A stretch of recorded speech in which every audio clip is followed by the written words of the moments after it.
मजबूत मुदाफियती निजाम के लिए 3 खाने बहुत जरूरी हैं। कलेजी बेहतर है कि गाय की हो। किसी भी और खाने की चीज में इससे ज्यादा विटामिन ए नहीं होता और विटामिन ए कुव्वत मुदाफियत के लिए अहम तरीन विटामिन है। ये म्यूकस मेम्ब्रेन में सेल्स बनाने और उन्हें बेहतर करने में कलीदी किरदार अदा करता है।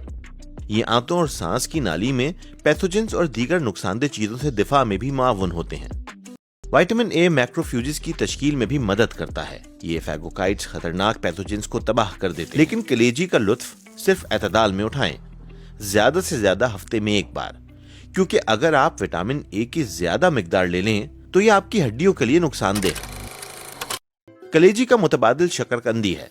शकरकंदी में भी बहुत ज्यादा प्रो विटामिन ए पाया जाता है, जिसे आपका जिस्म विटामिन ए में तब्दील कर देता है, बिल्कुल उतना ही जितना आपके जिस्म को दरकार है।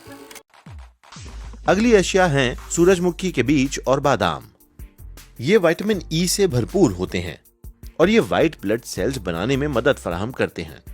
दीगर फवाइद के अलावा ये इंसानी जिस्म को वायरस और बैक्टीरिया से भी तहफ़्फ़ुज़ फराहम करते हैं।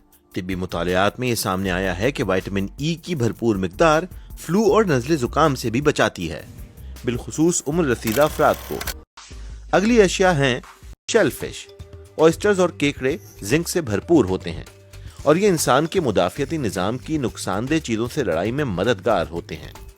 नज़ला जुकाम और फ्लू की शुरुआत ही में अगर जिंक ले ली जाए तो बीमारी की शिद्दत कम होती है। तिब्बी मुतालियात में यह भी सामने आया है कि बच्चों में जिंक के इस्तेमाल से वो पेट की खराबी से भी बचे रहते हैं। और अगर आपको शेलफिश पसंद नहीं तो आप दालें खा सकते हैं, जो भी जिंक से भरपूर होती हैं। दालें, छोले और मुख्तलिफ इक़साम की बीन्स। जिस्म इन चीजों से जिंक चूस लेता है। कलेजी, सूरजमुखी के बीज और शेलफिश, ये हैं मुकम्मल ग़िज़ा और हमारी तंदुरुस्ती के ज़ामिन।